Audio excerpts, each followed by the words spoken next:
고린도전서 15장 58절 말씀입니다. 우리 다 같이 한 목소리로 합독하겠습니다.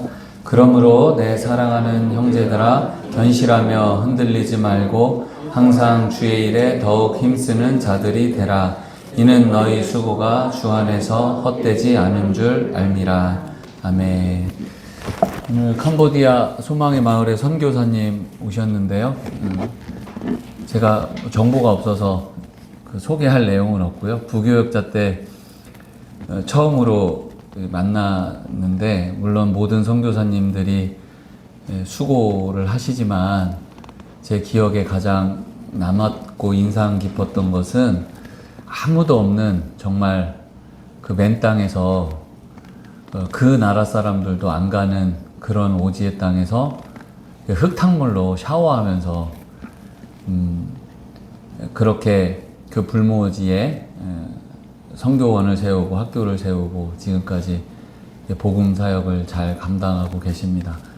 그래서 마음으로 저분은 참 돕고 싶다 이런 생각이 들었고, 또 은혜를 주셔서 뭐 대단한 것도 아니지만 한국에서 할 수 있는 일 최선을 다해서 돕고 동역하게 돼서 너무 감사하고, 또 이렇게 작은 교회에 오셔서 말씀 전해주셔서 너무 감사합니다. 오늘 말씀 듣고 우리 성도들 마음 가운데 하나님 나라에 대한 열정과 복음의 열정이 넘쳐나길 소망합니다. 우리 선교사님 나오실 때 우리 오른손 들고 할렐루야로 환영하겠습니다. 할렐루야. 네.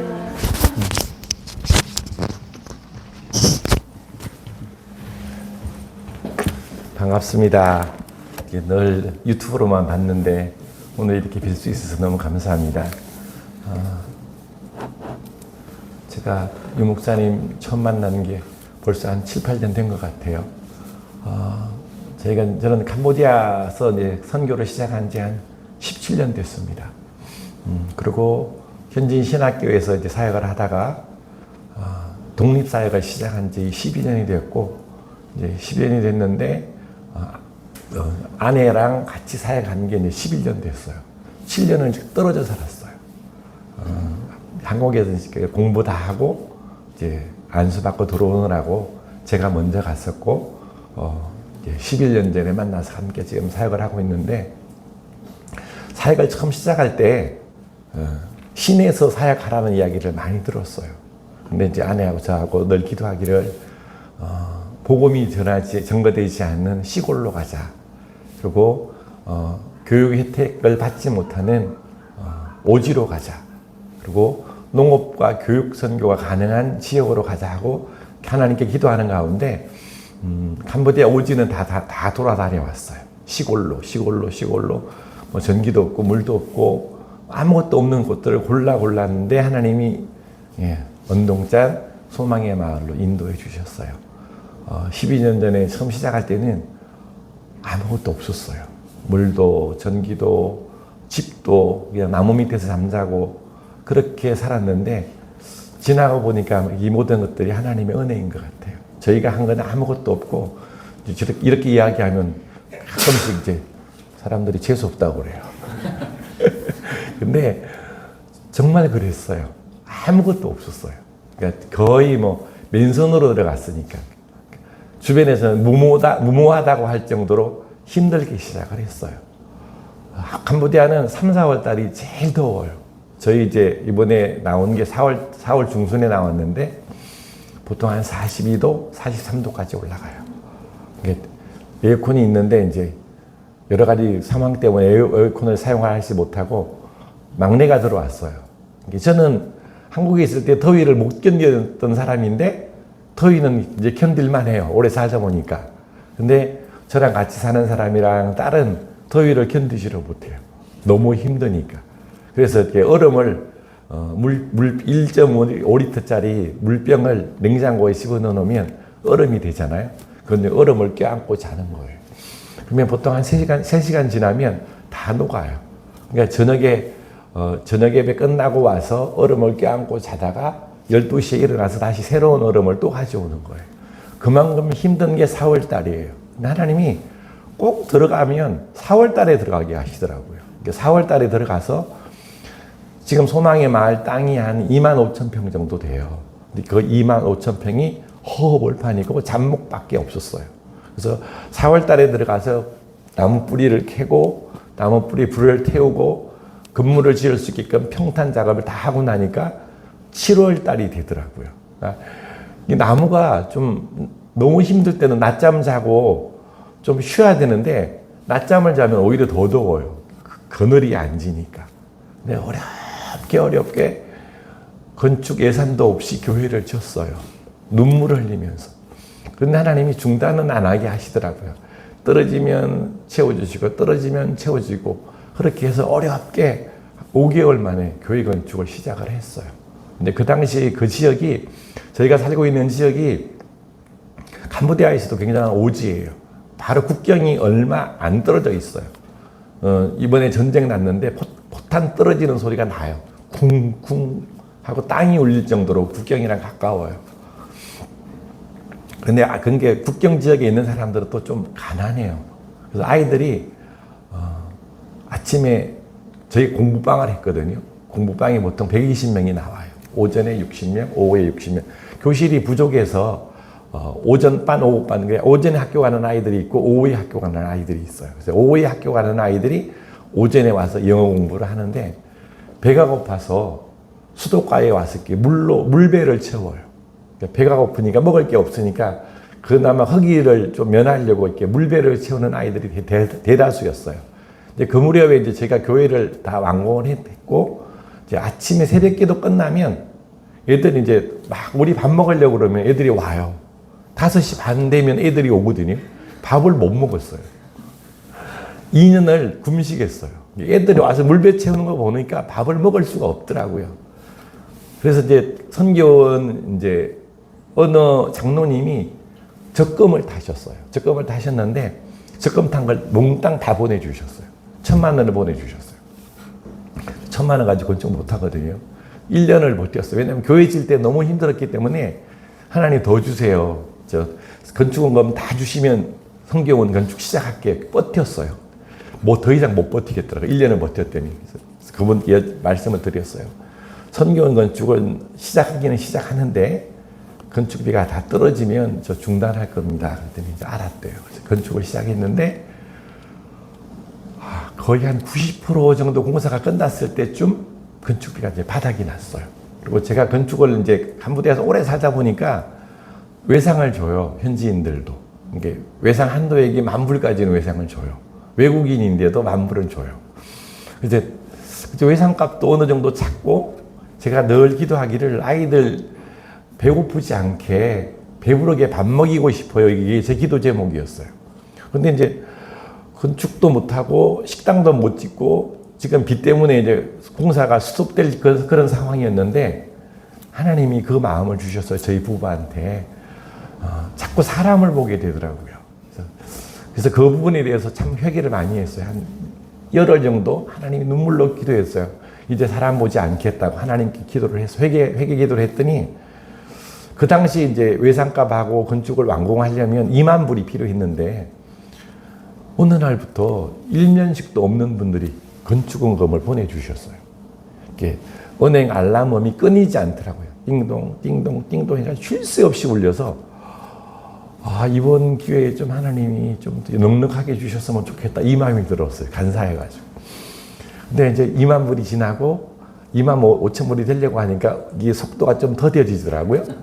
2만 5천 불 되니까 칼같이 딱 끝나요. 좀 더 주시면 좋겠는데. 그동안 고생한 게 있으니까. 근데 2만 5천 불을 보내주신 분들이 거의 다 모르는 분들이었어요. 이게 뭐 2달이 3달이 거치고 이렇게 소문 듣고 하나님이 이제 보내주셨는데 이제 그 2만 5천 불을 이제 빚을 갚기 시작했어요. 빚도 갚고 건축도 하고. 근데 다 끝났더니 2만 5천 불이 다 없어졌어요. 이게 내 계산으로는 2만 불이었는데 하나님 계산으로는 2만 5천 불이고 그걸 하나님 아시고 2만 5천 불을 주셨어요. 그래서 저희 사역지에 있는 모든 건물들은 목적금을 가지고 진 건물은 하나도 없어요. 딱 마중물 주시고 기도할 때 하나님 채워주셔서 완공까지 해주셨는데 생각하시는 것보다 건물들이 작지가 않아요. 애들이 많으니까 보통 저희 건물들은 100평 정도 돼요. 건물 한 동. 그래서 그렇게 해서 어렵게 했는데 이제 영상 좀 한번 보여주실래요? 영상 보시면 조금 더 이해하실 수 있을 것 같아요. 저희가 저 교회에서 2년을 살았어요. 지금은 벽이 있고 멋있잖아요. 옛날에는 스바우로, 그러니까 집으로 엮은 지붕밖에 없어서 옆면이 없었는데 지금은 이제 그럴듯한 건물이 됐어요. 저희 학교 입구입니다. 애들이 이제 주일날 예배 끝나고 집에 갔다가 새벽 5시 한 40분쯤 와요. 여자 기숙사고요. 여자 기숙사인데 저기에는 한 80명에서 85명까지 들어갈 수 있고 건축비가 너무 많이 들어가서 군대 내무반처럼 만들었어요. 기숙학교입니다. 월요일 날 왔다가 주일 날 예배 드리고 9시쯤 집에 가요. 아이들은 4살부터 17살까지 아이들입니다.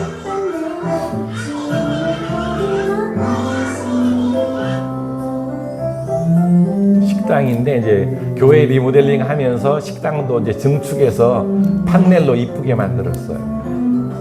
아이들이 스스로 이제 밥 퍼서 배식하고 저 아이들이 저희한테는 큰 힘이 되고 있습니다. 5학년, 이제 6학년 아이들.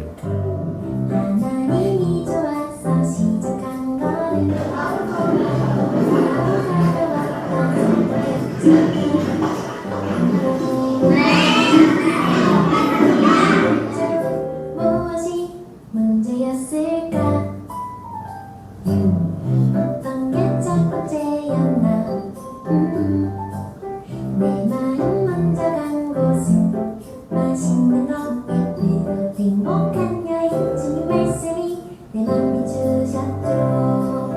언제나 둘째 하느님 그런 내 맘 솔직히 주님께 고백해요. 그래도 주님만 바라고 싶던 내 맘 주님. 네, 초등학교는 캄보디아 교육부에서 이제 인가받은 학교고요. 7학년, 중학교, 중고등학교는 국제학교로 운영되고 있습니다.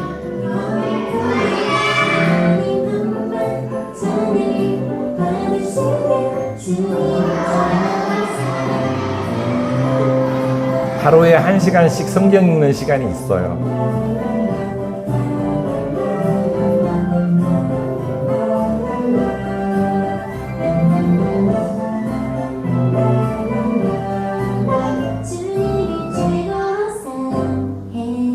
이제 토요일 날은 자기 신발, 자기 운동화 자기가 다 빨고, 제가 이제 동물을 키우기 때문에 이제 돼지똥도 치우고 농사도 짓고 하는 날이 토요일 오전이에요.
거기까지만 보여주시고요.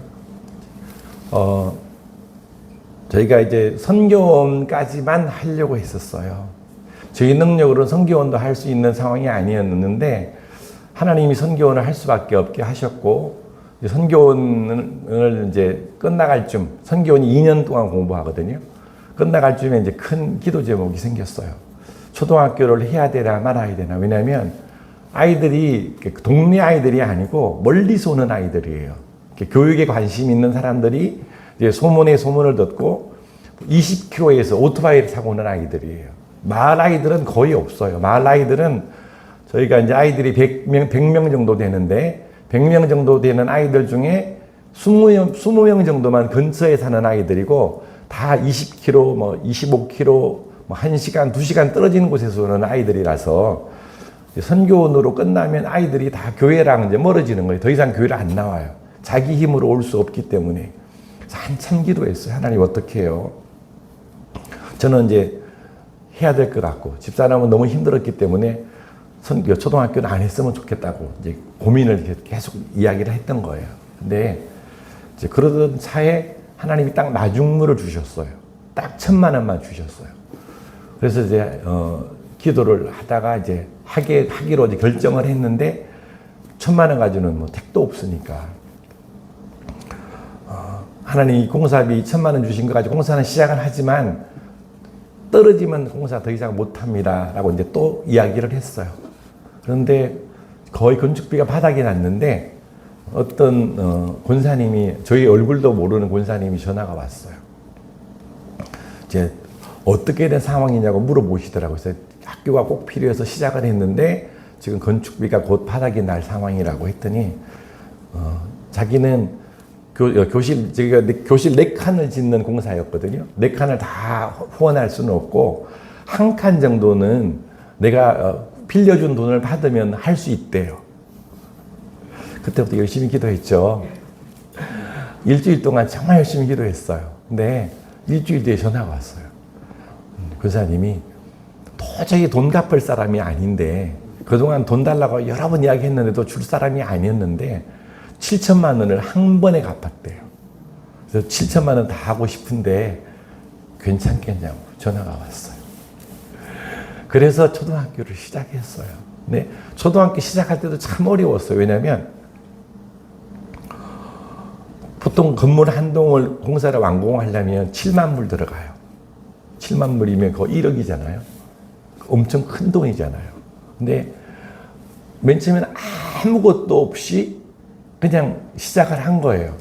그리고 이제 도면을 그려주기로 한 친구를 이제 만나기로 약속을 했어요. 돈은 하나도 없는데 강남에서 만나기로 하고 이제 만나기로 약속 장소를 갔어요.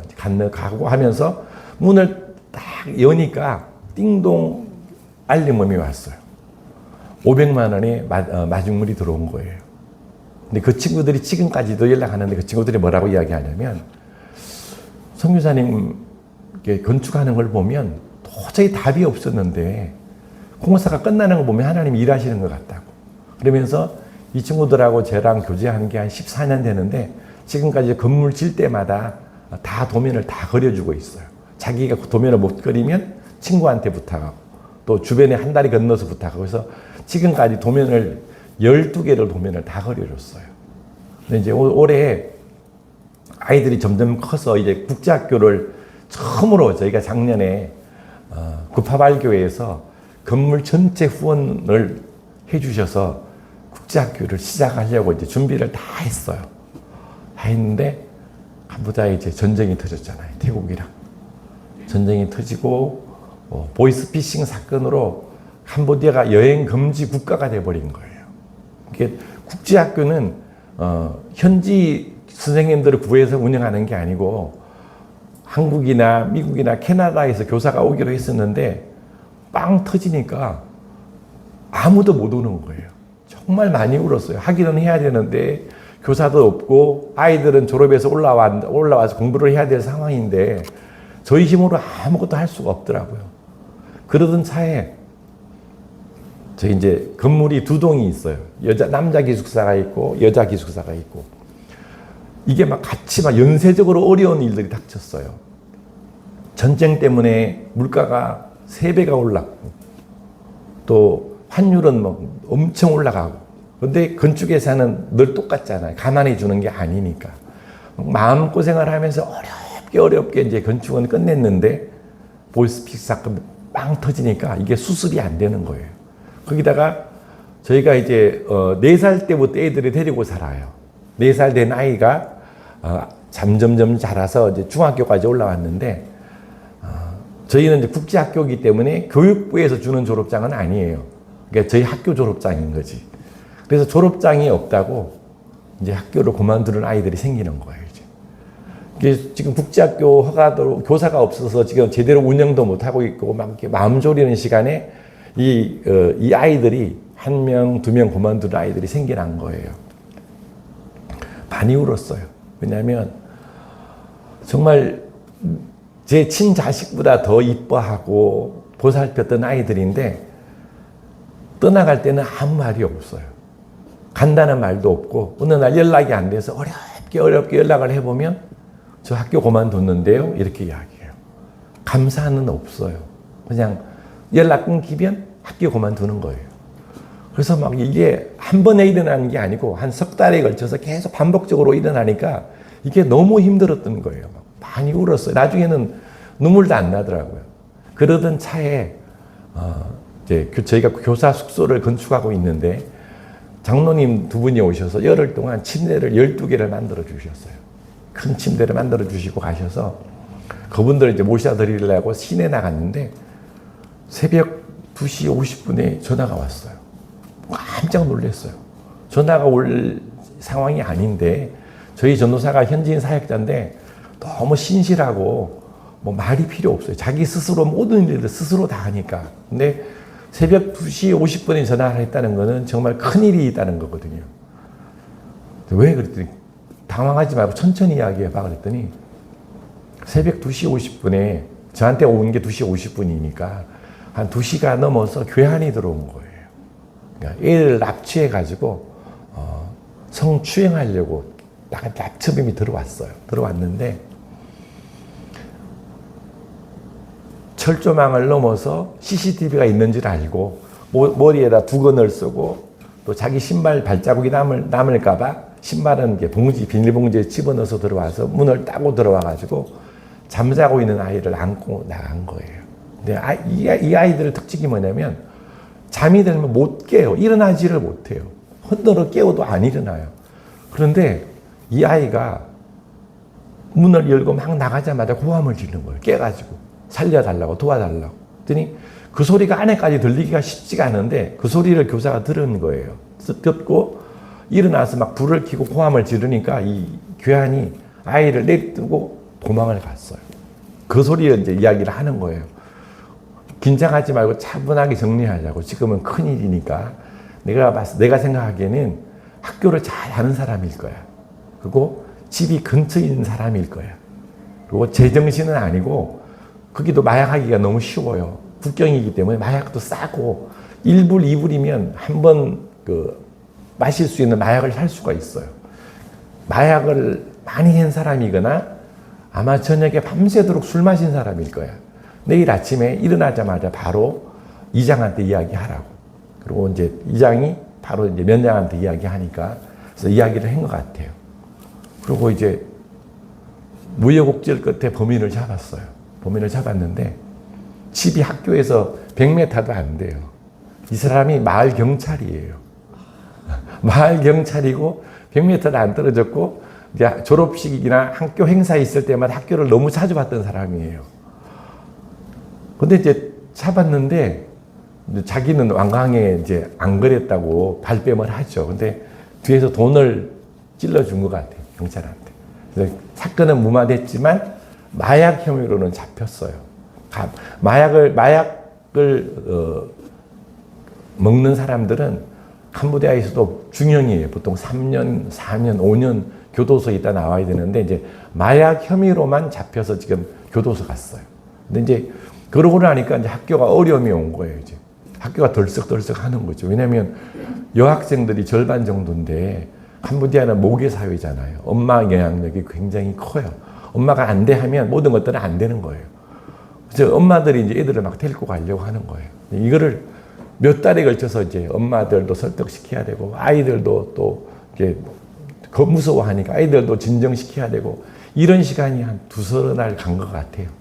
그러면서 막 너무 힘들었던 거예요. 가끔씩은 원망도 되고, 뭐 우리는 죽도록 했는데 왜 이런 어려움을 하나님 주시냐고 원망도 하고, 나중에는 이제 눈물도 안 나더라고요.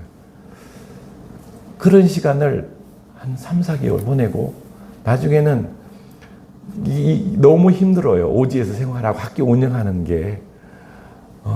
저희는 이제 기숙학교잖아요. 아이들이 교사들까지 한 100여 명 되는데, 100여 명이 먹고 입히고 자고 교육시키고 같이 생활하는 공동체예요.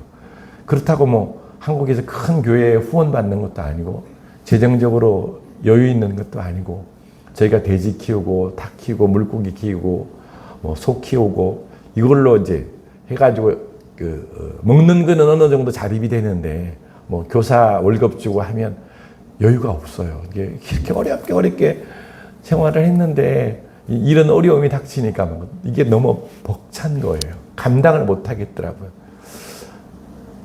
그러면서 이제 하나님이 위로를 해 주시는 거예요. 뭘로 위로해 주시냐면, 저희 7학년들이 유치원 때부터 저희랑 생활했잖아요. 8년, 이제 9년째 같이 생활하는 거예요. 이 아이들이 부쩍 커버렸어요. 이게 아이가 아니라 동역자가 된 거예요. 어느 날 이 아이들이 찬양단을 쓰고, 또 찬양단을 쓰면서 기도하고, 이렇게 말씀 안으로 들어오는 걸 보면서 하나님께서 위로해 주시더라, 소망을 주셨어요. 이 아이들이 어느 날부터 덤직해 보여요. 어른스러워 보여요. 왜냐면 찬양팀을 만들었는데 이 아이들이 찬양을 잘하는 아이들이 아니잖아요. 악기도 만져보지 않은 아이들인데, 열흘 바이올린을 배웠는데 연주할 줄 알아요. 그리고 키보드를 한 열흘 배웠는데 쉬운 곡을 연주를 해요. 근데 가르치는 교사가 없잖아요. 다 후루꾼데. 근데 악기도 연주할지 모르는 사람이 애들을 지도를 해요. 그럼 애들이 따라와요. 그래서 지금은 드럼 너무 잘하는데, 드럼,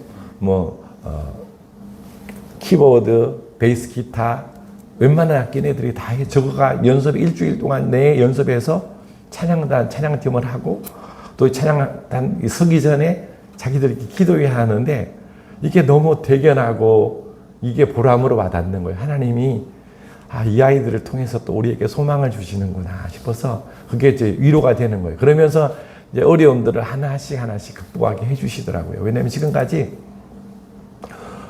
12년 동안 돈이 없어서 공사가 중단된 적이 단 한 번도 없어요. 그냥 하나님이 딱 시작하시면 그냥 쭉 일사천리로 건축 마무리 완공할 때까지 장애물 없이 다 끝났는데, 이번은 아니에요. 예외예요. 지금 건물은 다 끝났고, 이제 페인트하고 창문하고 출입문하고 전기하고 정화조만 끝나면 다 끝나니까 이제 거의 한 80%, 85%는 끝났는데, 더 이상 하나님이 진행을 안 시켜주시는 거예요. 맨 처음엔 정말 힘들었어요.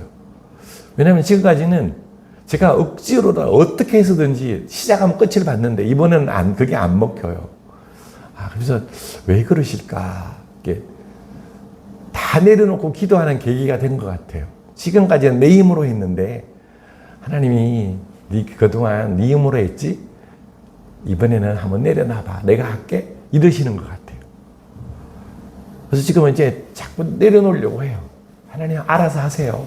지금까지 여기 제가 중단되더라도 내가 손해보는 것보다 하나님 손해보시는 게 더 많죠.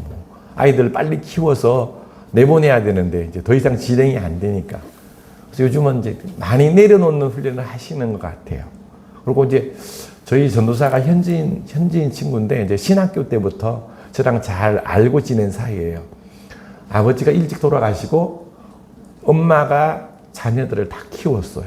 애가 자녀들이 넷인데 다 하나같이 교사, 고등학교 교사, 중학교 교사, 저희 신학교 나온 아들까지 이렇게 잘 키웠는데, 이 친구를 데려오려고 엄청 고생을 했어요.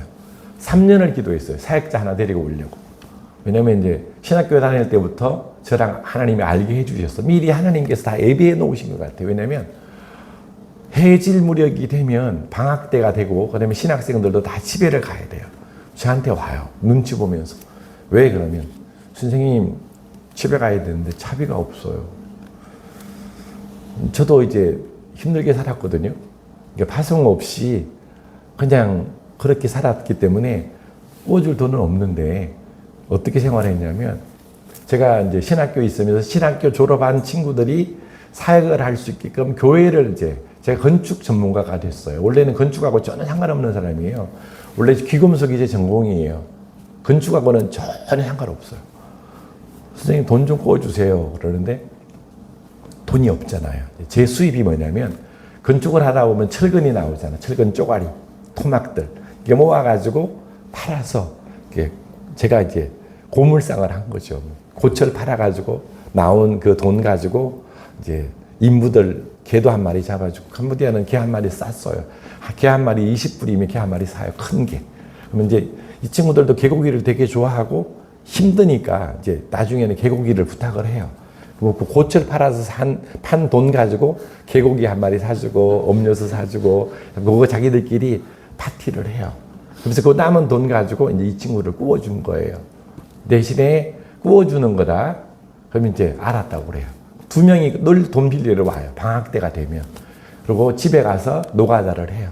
열심히 일해가지고 나온 번 돈을 가지고 와서 오자마자 저한테 돈 갚아요. 너무 그게 나는 고마운 거예요. 약속을 지켰으니까. 그래서 네가 약속을 지켰기 때문에 내가 절반은 너 줄게. 200불을 저한테 빌려갔는데 100불은 제가 다시 돌려줘요. 그렇게 되게 가까운 생활들을 했어요. 왜냐하면 신학교가 저녁 5시에 밥을 먹고 나면 한참 큰 아이들이니까 배고프잖아요. 문을 두드려요. 밤에 한 9시쯤 되면. 왜 그러면 선생님 배고픈데 라면 하나 주세요. 좀 넉살이 좋았어요. 그래서 라면도 주고 이렇게 친근하게 지냈는데 제가 오지로 들어가는 바람에 연락이 끊겼어요. 저는 오지에 신학교에서 한 5시간 떨어진 오지에서 2년을 생활을 했어요. 거기는 지금 사역지보다도 훨씬 더 힘든 곳이었어요. 한국 사람은 저밖에 없고 첩첩산중이에요. 아무리 봐도 큰 도로가까지 나가려면 2시간을 나가야 돼요. 거기는 정말 집도 없고 물도 없고 웅덩이 물 가지고 샤워를 했는데 웅덩이 물이 한여름에는 막 미지근해요. 그래도 땀을 식히면 살만했어요. 그 물 가지고 2년을 살았거든요. 지금 생각해 보면 그런 시간이 있었기 때문에 지금 이 어려움들도 감당하는 것 같아요. 근데 그 오지에 들어갔기 때문에 이 친구가 연락이 끊겼는데 어느 날 꼭 보고 싶었는데 어느 날 시내에서 만났어요. 그래서 뭐 하고 있니? 그랬더니 한국 사람하고 사업을 하고 있대요. 무슨 사업? 그랬더니 이제 건강식품 뭐 이런 쪽 일인데 월급을 700불 받는데요.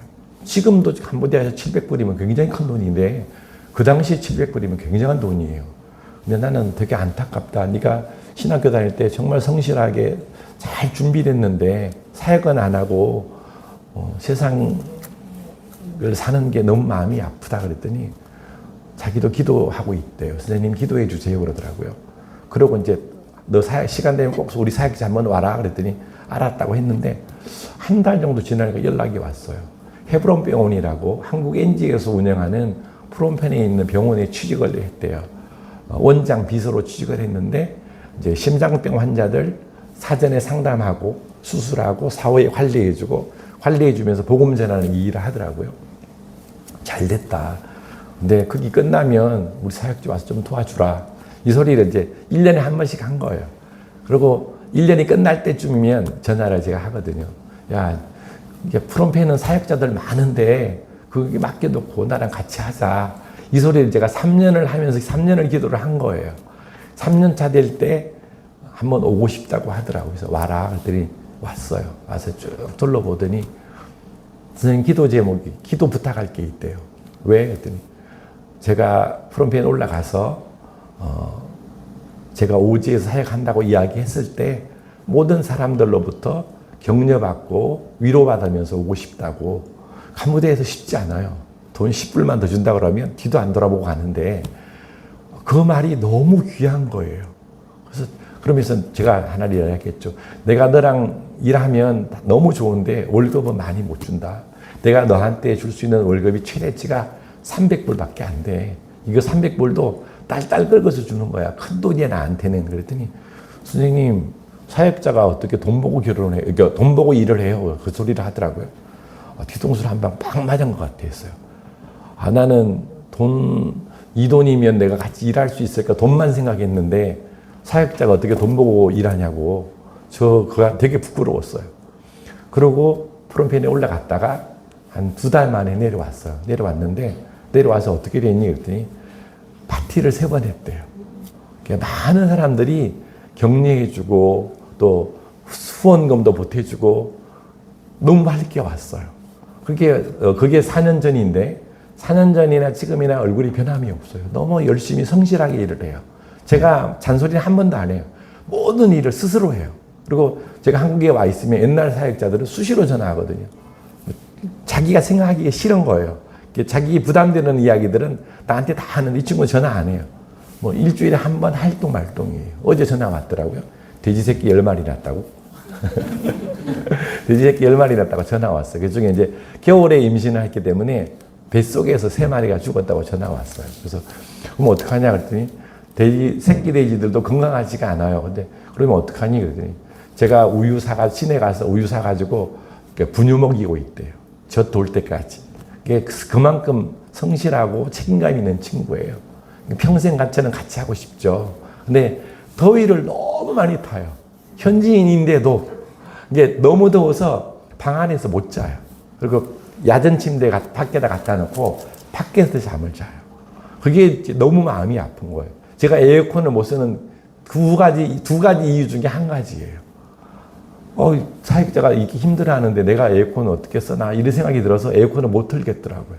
물론 전기세 나오는 것들도 있는데 이게 너무 많이 아끼고 돈을 아끼려고 해요.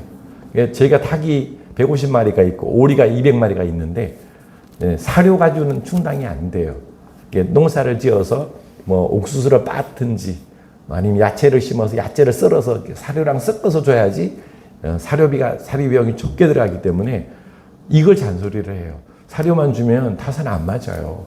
그러면 네가 대안을 가져와 그러면 이제 그런 이야기들을 해요. 그렇기 때문에 저도 전기를 눈치 보면서 써요. 그러면 자기가 편리하려고 그러면 그런 거 잔소리 안 할 텐데 그렇게 말을 꺼내면 자기가 일을 해야 되거든요. 근데 일하는 걸 무서워하지 않아요.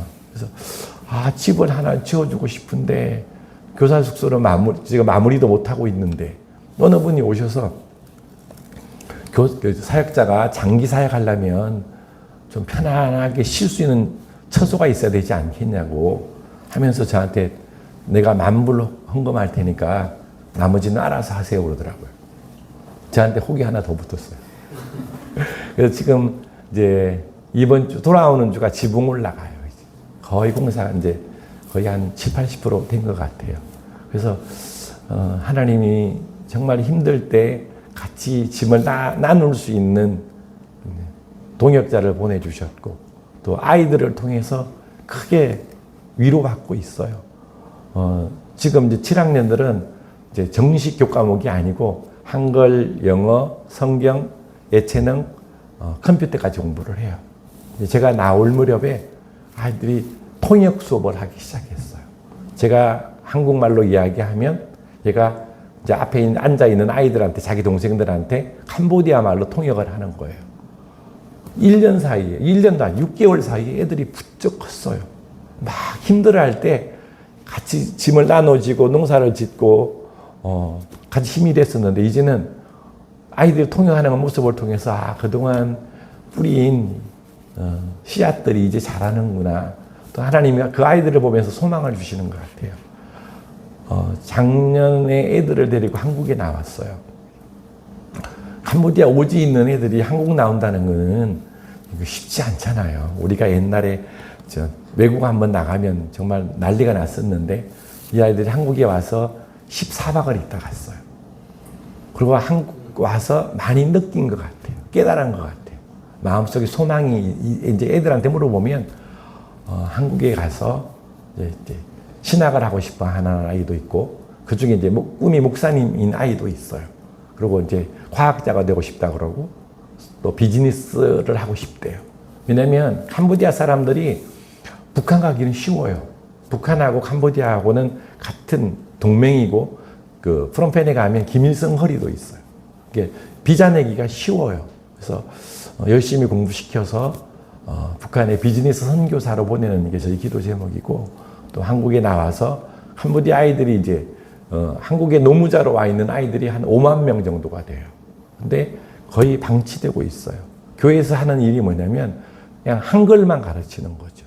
제대로 말씀을 가르치고 양육하는 것이 아니라 다시 자기 나라로 돌아갔을 때 그 주변에 있는 사람들한테 복음을 전할 수 있는 매개체가 돼야 되는데 그런 역할을 못하고 있더라고요. 그래서 그게 되게 마음 아파서 한국에 이제 캄보디아인들이 주로 사는 교회들과 애들 연계시켜가지고 자국민들한테 복음을 전하게 하는 평신도 지도자로 키우려고 성경을 열심히 가르치고 있고 매일 1시간 동안 성경을 읽고 성경을 쓰고 성경을 외워요. 그러니까 어느 정도냐면 작년에는 성경을 한 달에 한 장씩 통짜로 외우게 했어요. 잘 외워요. 맨 처음에는 힘들었는데 시간이 지날수록 더 잘 외우더라고요. 올해는 조금 바꿔서 얘들이 삶에 꼭 필요한 성경 구절들을 성경 카드를 만들어 가지고 보통 한글로 캄보디아어 아니고 한글로 외우게 했어요. 작년에는. 올해는 좀 바꿔서 한글로 한 3절, 4절 정도 하고 그걸 똑같이 캄보디아어로 이제 번역해 가지고 한글도 외우고 캄보디아어도 외우고 그러면 내용이 이제 번역하는 것보다 내용이 더 정확한 거니까. 근데 보통 그러면 일주일에 보통 한 7절, 8절을 외우는 거예요. 맨 처음에는 그 분량을 일주일에 외우면 힘들었는데 지금은 쉽게 외워요. 보통 한 목요일쯤 되면 8구절을 외우더라고요. 그래서 그게 이제 저희 아이들이 하나님이 그렇게 성경을 외울 때 하나님 지혜를 주신 것 같아요. 저희 학교 들어오려고 그러면 3년을 꿀려야지 들어올 수 있어요. 그러니까 일반 학교에서 6학년 다니던 아이들이 저희 학교 3학년으로 오면 중간밖에 못해요. 그러니까 보통 그 정도면 1, 2등 해야 되는데 1, 2등 못해요. 중하위권이에요. 성경을 외우고 성경을 쓰고 성경을 읽을 때 하나님이 지혜를 주시고 하나님이 이 아이들한테 믿음을 주신 것 같아요. 그래서 지금 7학년 아이들은 이제 세례 주려고 세례 교육하고 있어요. 세례 교육하고 있고 교사들 일부도 세례 교육을 받고 있고 그래서 우리가 그동안 그 땅에서 참 힘들게 8년을 이제 사역을 했지만 때로는 힘들고 때로는 넘어지고 때로는 원망도 하지만 그 가운데 하나님께서 아이들을 붙들어 주시고 아이들을 통해서 요즘은 다시금 일어설 수 있는 힘을 주신 것 같아서 너무 요즘은 감사하고 있습니다. 나머지 좀 보여주세요.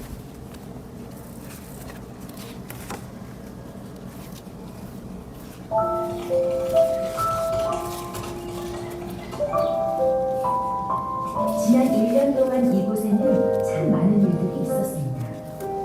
태국 특수부대가 드론과 전투기를 동원해 캄보디아 국경의 범죄단지 건물을 대대적으로 폭격합니다.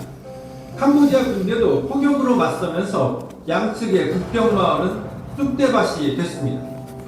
일주일간의 무력 충돌로 수십 명이 숨졌고 집을 떠난 피난민도 수십만 명에 달합니다. 전쟁의 여파와 여러 상황들 그리고 기숙사 침입 사건까지 겹치며 어려움 속에서 아이들을 떠나 보내야 했습니다. 오랫동안 함께했던 아이들과의 이별은 저희 부부의 마음에 큰 아픔으로 남았습니다. 그러나 비바람이 지나간 자리에 비로소 보였습니다. 흙 속에 묻혀있던 하지만 눈부시게 빛나고 있던 소중한 보물들. 매일 성경 이야기를 적으며 말씀으로 다듬어진 보석들은 빠르게 빛나기 시작했습니다. 어느덧 아이들의 입술은 저희의 부족함을 채우는 기적의 통로가 되었다. 이 맑은 목소리는 아픔 속에 있던 저희 부부에게 주신 하나님의 가장 큰 응답이 되었습니다. 언제 이렇게 자랐을까요? 누군가의 손길이 필요했던 아이들이 이제는 주님을 향한 그 깊은 사랑을 찬양과 예배에 담아 올립니다.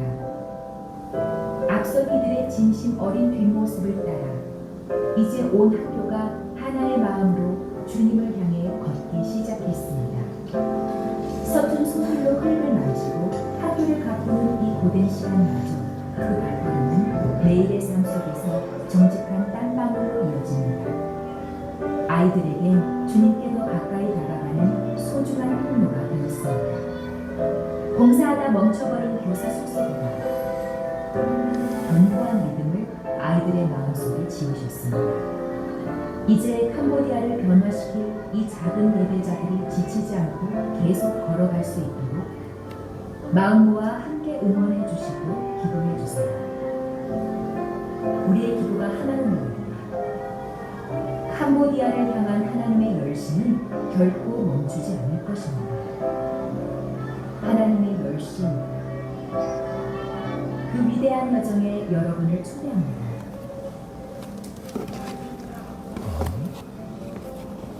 저희 아이들이에요.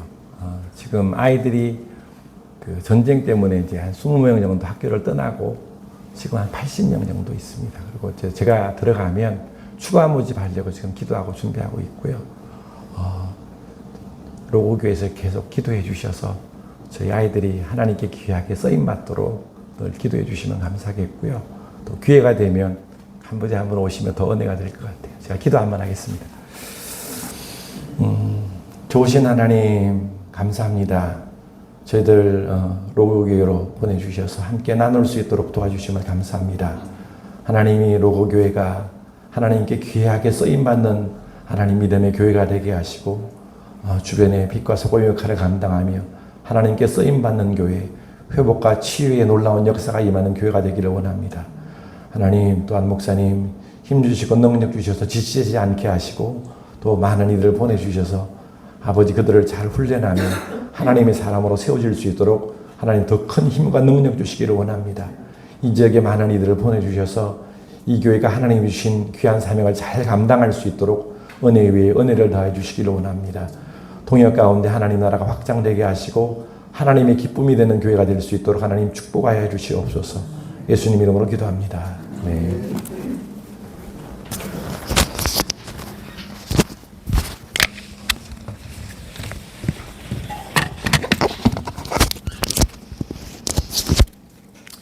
우리 찬양하고 주신 말씀 생각하면서 하나님 나라를 위해서 우리 교회를 위해서 또 소망의 마을과 우리 선교사님과 목사님을 위해서 우리 돕는 기도하겠습니다. 찬양하겠습니다.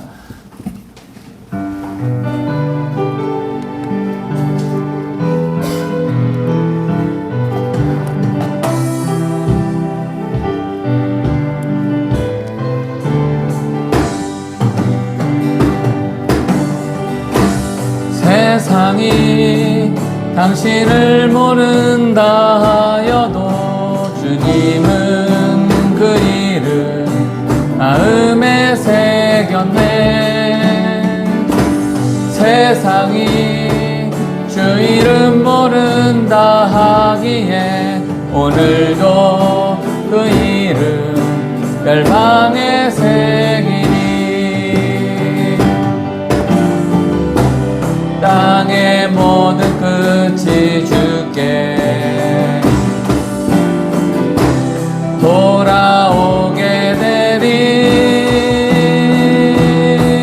잃어버린 영혼들 향한 아버지의 꿈 당신의 삶을 통해 이루어지리. 세상이 당신을 모른다 하여도 주님은 그 이름 마음에 새겼네. 세상이 주 이름 모른다 하기에 오늘도 그 이름 열방에 새기리. 우리 합심해서 다 같이 기도하겠습니다. 하나님 아버지 감사합니다.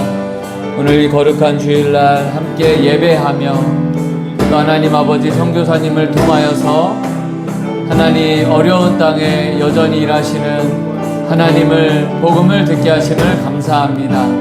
하나님 우리도 오늘 말씀 듣고 은혜 받아서 나의 삶의 자리에서 하나님 나라를 위해서, 복음을 위해서, 또 예수님 전하는 일에 사명을 다하는 우리 성도들 되게 하시고, 무엇보다도 하나님 우리에게 주신 것이 얼마나 많은지 다시 한번 깨닫고 감사하며, 아버지 더 나누고 베풀며 어려운 사람들을 위해서, 복음이 필요한 사람들을 위해서 헌신하며 살아갈 수 있는 하나님 나라에 대한 그 비전을 우리 성도들 마음 가운데 허락하옵소서. 하나님 우리 선교사님과 목사님을 축복하며 기도합니다. 지금까지 하나님 은혜로 함께 하시고 도우시고 이끄셨습니다. 주님 오실 그날까지 사명 잘 감당케 하실 줄 믿습니다. 성령 충만하게 하시고 은혜 충만하게 하시고, 어렵고 힘들어도 오직 하나님 바라보며 하나님 의지하며 잘 감당케 하옵소서.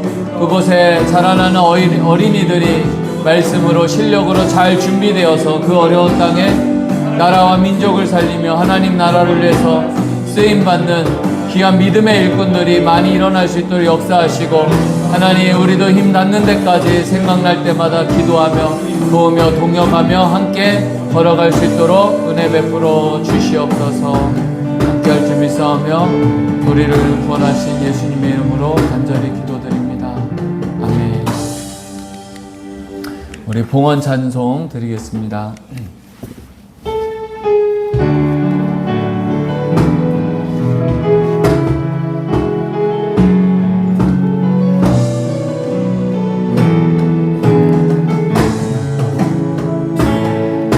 날이 저물어 갈 때, 빈들에서 걸을 때, 그때가 하나님의 때.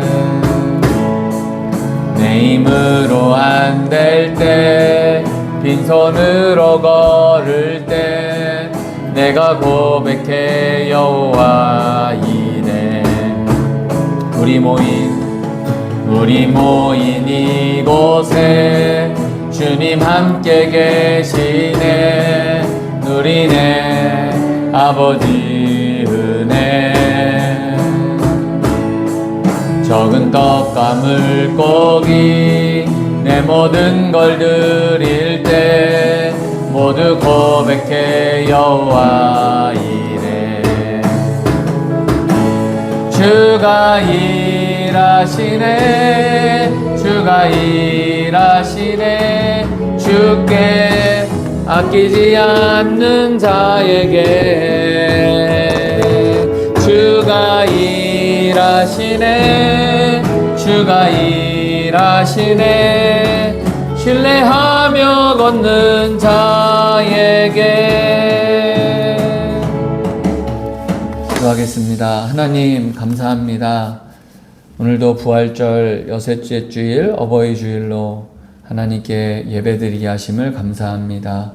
이 예배를 기쁘게 받아주시고 우리 성도들 마음 가운데 임재하여 주셔서 이 한 주도 하나님과 동행하며 승리하며 사는 우리 성도들 되게 하시고, 오늘 말씀 들은 것처럼 우리에게 주신 것 너무나 많이 있습니다. 더 감사하면서 내가 할 수 있는 일을 깨닫고 더 나누고 베풀며 복음을 위해 헌신할 수 있는 우리 로구교회 모든 성도님들 되게 하옵소서.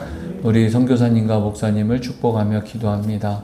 무엇보다 성령 충만하게 하시고 은혜 충만하게 하시고 은사 충만하게 해주셔서 주님 오실 그날까지 사명 다할 때까지 사명 잘 감당케 하시고, 때에 따라서 필요한 사람들, 물질들, 환경들 허락하여 주셔서 어떠한 어려움도 주님과 동행하며 하나님을 의지하며 이뤄낼 수 있는 두 분 되게 하옵소서. 감사 헌금으로, 선교 헌금으로, 주일 헌금으로 하나님께 드립니다. 이 예물 기쁘게 받아주시고 하나님 나라와 교회 일에 아름답게 쓰이는 예물 되게 하시고, 경제적으로 모두 어려울 때 있습니다. 이럴 때일수록 더욱더 믿음으로 나누고 베푸는 축복된 가정 될 수 있도록 하나님 물질의 복도 가정마다 기억하여 주셔서 허락하여 주시옵소서. 예수님의 이름으로 감사하며 간절히 기도드립니다. 아멘.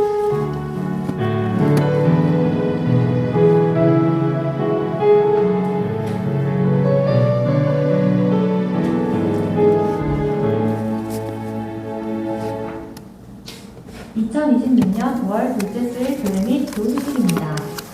부활하신 주님의 평안과 기쁨이 넘치는 성도님들 되시길 소망합니다. 부활하신 주님을 생각하며 성경 씁시다.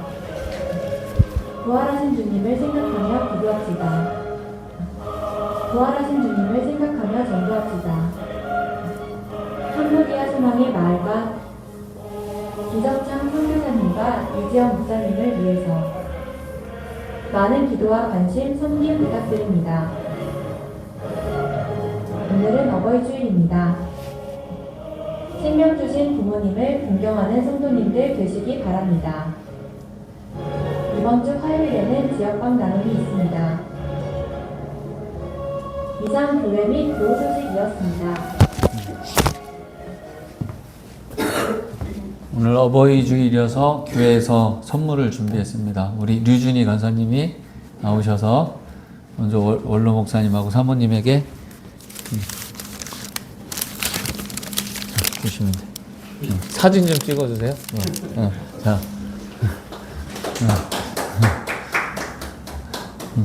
박수 한번 쳐주세요. 그 맛있는 것도 사드시고 여행도 가시고 하고 싶은 거 다 하시고, 이거는 선교사님하고 목사님 이렇게 주시는데, 예. 예.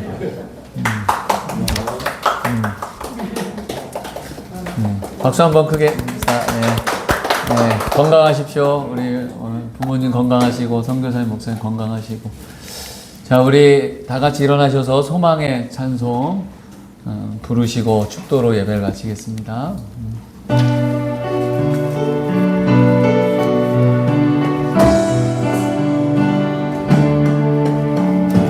내 맘에 주여 소망 되소서.